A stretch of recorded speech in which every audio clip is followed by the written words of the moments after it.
I thought I knew my wife. I thought I knew everything about the woman I'd been married to for 12 years, the woman who died in my arms just 6 months ago. I was wrong about everything, and now I'm terrified that I might be next. My name is Daniel Crawford, and I'm 35 years old. My wife, Rebecca, died of what the doctors called a rare heart condition. She was only 33, healthy as a horse, never had any heart problems in her life. But one morning, she collapsed in our kitchen while making coffee. By the time the ambulance got there, she was gone. I was devastated. Rebecca was everything to me, my best friend, my soulmate, the love of my life. We'd been trying to have children for years, and she'd just found out she was pregnant when she died. I lost my wife and my unborn child in the same moment. For months, I couldn't even function. I took leave from my job as a software engineer. Barely ate, barely slept. The house felt like a tomb without her laughter filling it. I kept expecting her to walk through the door, to tell me it was all some horrible mistake. Last week, I finally decided to start going through her things. I'd been putting it off, but I knew I had to do it eventually. I started with her closet, donating clothes to charity, keeping a few special items that smelled like her perfume. That's when I found it. Hidden behind a row of sweaters, in a shoebox I'd never seen before, was a leather-bound journal. Rebecca had never mentioned keeping a diary.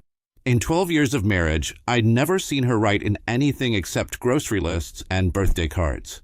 The journal was thick, maybe 200 pages, and it was completely filled with her handwriting. I sat on our bed, my bed now, and opened it to the first page. Day 1, I've made my decision. Daniel has to die. I stared at those words for a full minute, convinced I was reading them wrong. But there they were, in Rebecca's neat, careful handwriting. Daniel has to die. My hands were shaking as I turned the page. Day 2, I did more research on heart attacks today. It's actually quite easy to induce one if you know what you're doing. The key is making it look natural, like an underlying condition that just happened to manifest. Potassium chloride injected directly into the bloodstream would do it. Untraceable after death, especially if the coroner isn't looking for it. I dropped the journal like it was on fire. Rebecca hadn't been planning to kill me. She'd been planning to kill herself. She'd been planning to make it look like a heart attack. But why? I picked up the journal again, my heart pounding. Day 3, I know Daniel suspects something. He's been asking too many questions about my appointments, about where I go during the day. I told him I was seeing a therapist for anxiety, but I can see the doubt in his eyes. He's always been too smart for his own good. Day 4, I met with Marcus again today. He's getting impatient. He says if I don't do something soon, he'll have to take matters into his own hands. I can't let that happen. If Daniel dies violently, there will be an investigation. This has to look natural. Marcus? Who the hell was Marcus? In 12 years of marriage, Rebecca had never mentioned anyone named Marcus. I flipped through several pages, scanning for more mentions of this mysterious Marcus. Day 12, Marcus showed me the photos today. All of them. Every single one. Daniel looks so peaceful in his sleep, so trusting. He has no idea that someone has been in our house, in our bedroom, taking pictures of him while he sleeps. Marcus says he's been watching us for months. I felt sick. Someone had been in our house, taking pictures of me while I slept. And Rebecca knew about it? Day 15. I tried to back out today. I told Marcus I couldn't go through with it. He reminded me about Emma, about what happened to her, about what will happen to her if I don't do exactly what he says. I can't let anything happen to Emma. She's the only family I have left. Emma, Rebecca's younger sister. She lived in Portland, worked as a nurse. I'd always liked Emma. She was sweet, funny, nothing like the person Rebecca was describing in these pages. Day 18, Marcus is getting more specific about the timeline. He wants it done before Daniel's birthday. That gives me 3 weeks. 3 weeks to work up the courage to kill my husband. I keep telling myself it's to save Emma, but I know the truth. I'm a coward. I'm going to murder the man I love because I'm too afraid to stand up to a monster. I realized I was crying. Rebecca had been planning to kill me to save her sister. But save her from what? And who is this Marcus person? Day 22, I practiced with the syringe today. Marcus brought me a vial of potassium chloride and showed me exactly how to inject it. He says I have to do it while Daniel is sleeping, inject it directly into his neck. It will stop his heart within minutes. He'll never wake up. Day 23, I almost did it last night. I stood over Daniel with the syringe for almost an hour, watching him sleep. He looked so peaceful, so trusting. He even smiled in his sleep. I couldn't do it. I put the syringe away and crawled into bed next to him. He pulled me close and whispered that he loved me. I cried until morning. I was sobbing now, great heaving sobs that shook my entire body. Rebecca had stood over me with a syringe full of poison, planning to kill me, and I'd never known. Day 30. Marcus is done waiting. He says if I don't do it tonight, he'll kill Emma first, then Daniel, then me. He'll make it look like a murder-suicide. A husband who snapped and killed his wife and sister-in-law before turning the gun on himself. I can't let that happen. I have to do it tonight. The next entry was dated the day before Rebecca died. Day 31. I can't kill Daniel. I've been trying to work up the courage all day, but I can't do it. I love him too much. So I've made a different decision. I'm going to kill myself instead. I'm going to inject the potassium chloride into my own heart. It will look like a heart attack, just like Marcus wanted. Daniel will be safe, and hopefully Marcus will leave Emma alone.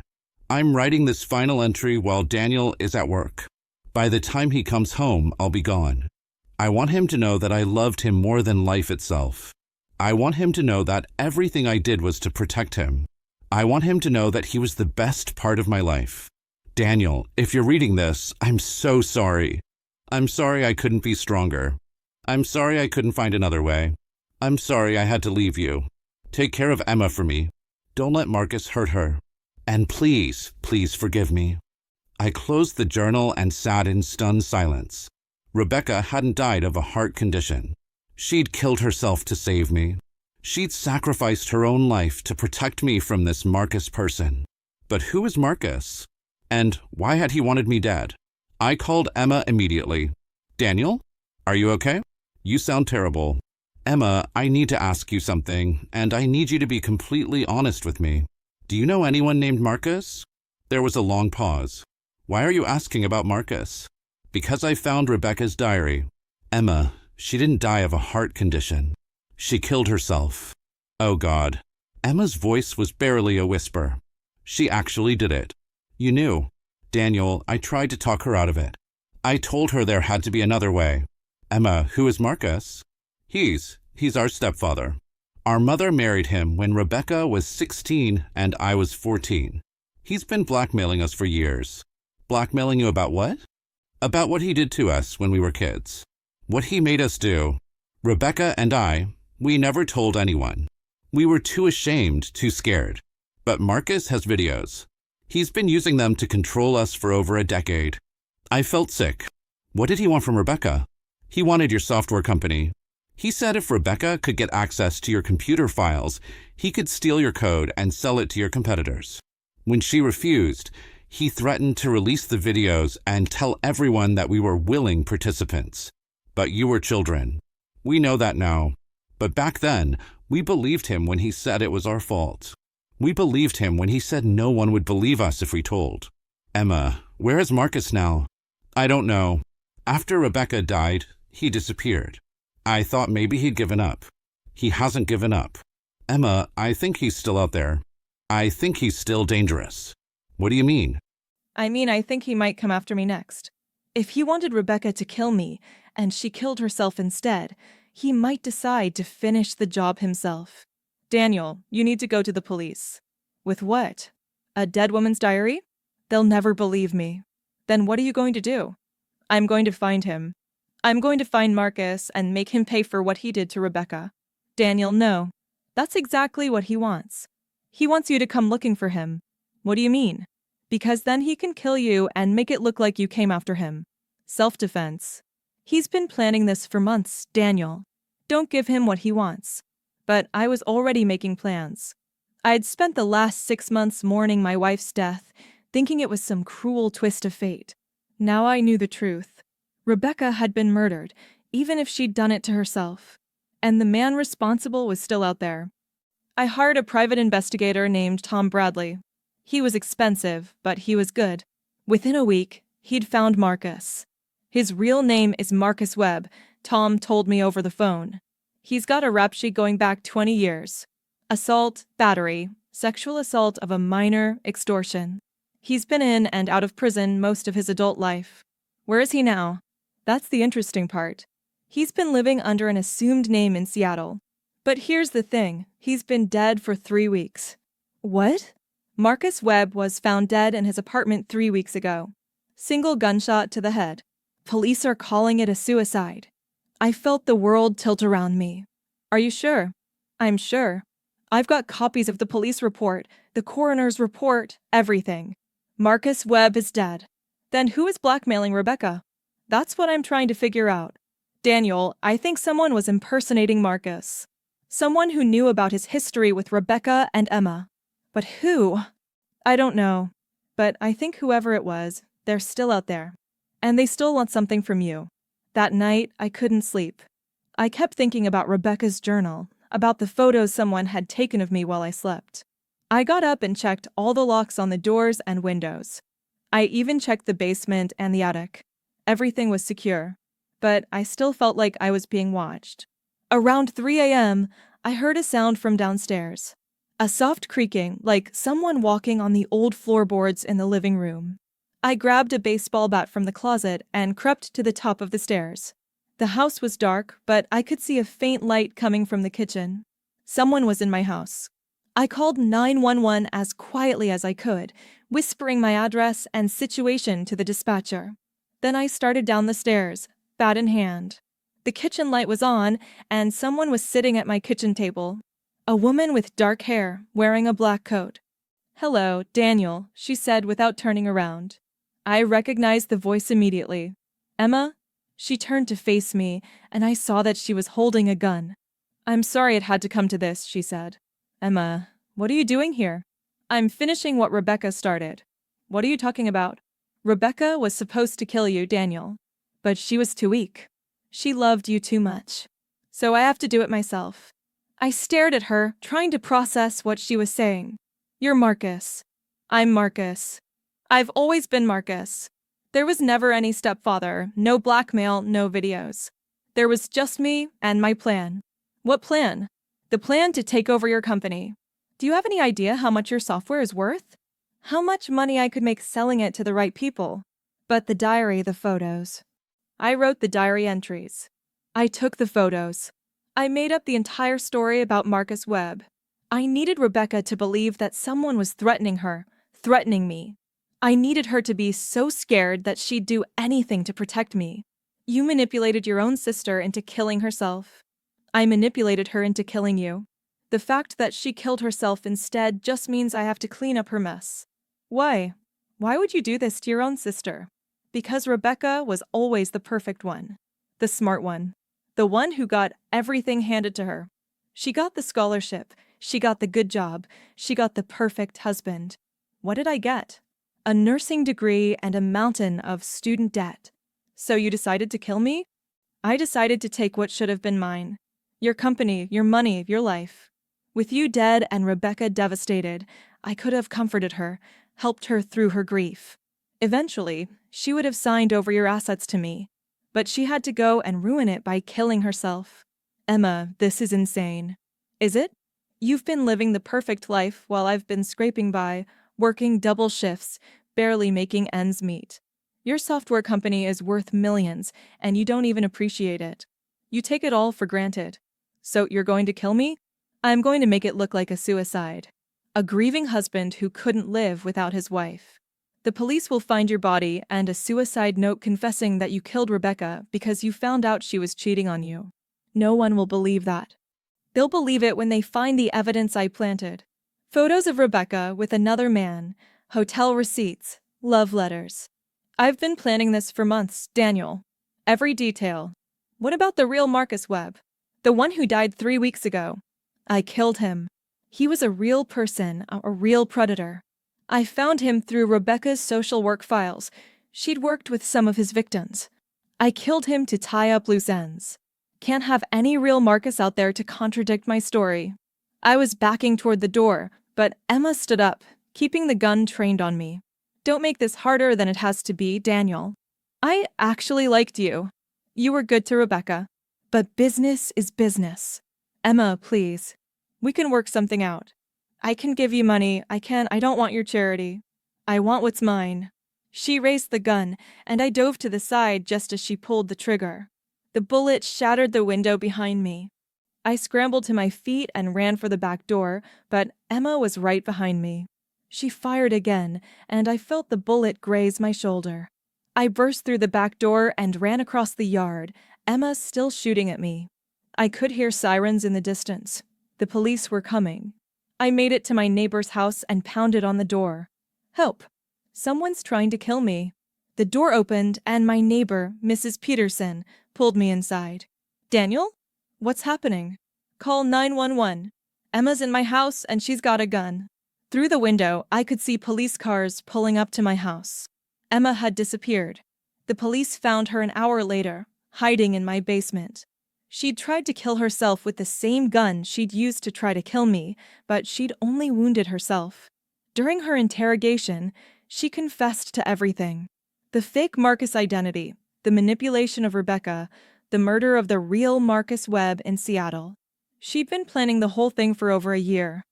Why? Detective Morrison asked her during the recorded interview. Why kill your own sister? I didn't kill Rebecca. She killed herself. But you drove her to it. I gave her a choice. She chose wrong. And Daniel? Why did you want him dead? Because he had everything I deserved. Because life isn't fair. Because I was tired of being the one who always got left behind. So you decided to take his life? I decided to take what should have been mine. Emma was sentenced to life in prison without the possibility of parole. She's currently serving her sentence at the Washington Corrections Center for Women. I sold the software company and moved to a different state. I couldn't stay in the house where Rebecca died, couldn't live with the constant reminder of what Emma had done. But I kept Rebecca's journal. Every night, I read her final entry, the one where she told me she loved me more than life itself. The one where she said I was the best part of her life. Rebecca saved my life by sacrificing her own. She saw through Emma's manipulation at the end, saw that the only way to protect me was to take herself out of the equation. I think about that a lot. How much she must have loved me to make that choice. How much courage it must have taken to inject that poison into her own heart. I go to her grave every month and tell her about my life, about the new city I'm living in, about the therapy I'm getting to deal with the trauma. I tell her about the nightmares I still have, about the way I check the locks on my doors 3 times every night. But I also tell her about the good things. About the support group I joined for survivors of violent crime. About the foundation I started in her name to help victims of family manipulation and abuse. About the fact that I'm slowly learning to trust people again. I tell her that I forgive her for planning to kill me because I understand why she thought she had to. I tell her that I'm proud of her for finding the courage to save me, even though it cost her everything. Most importantly, I tell her that I love her, that I'll always love her, and that I'll never stop being grateful for the sacrifice she made. Emma took a lot from me. She took my wife, my sense of security, my ability to trust the people I love. But she couldn't take away the love Rebecca and I shared. She couldn't take away the fact that Rebecca chose me over her own life. That's something I'll carry with me forever. 6 months after Emma's conviction, I received a letter from her in prison. I almost threw it away without reading it, but curiosity got the better of me. Daniel, it read, I know you probably hate me, and I don't blame you. But I need you to know that I never meant for Rebecca to die. I thought she would choose to save herself. I thought she would choose to kill you instead of herself. I was wrong about how much she loved you. I've had a lot of time to think about what I did, and I realize now that I was jealous.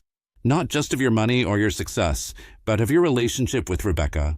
She loved you in a way she never loved me. She chose you over me, even in death. I'm not asking for your forgiveness, because I don't deserve it.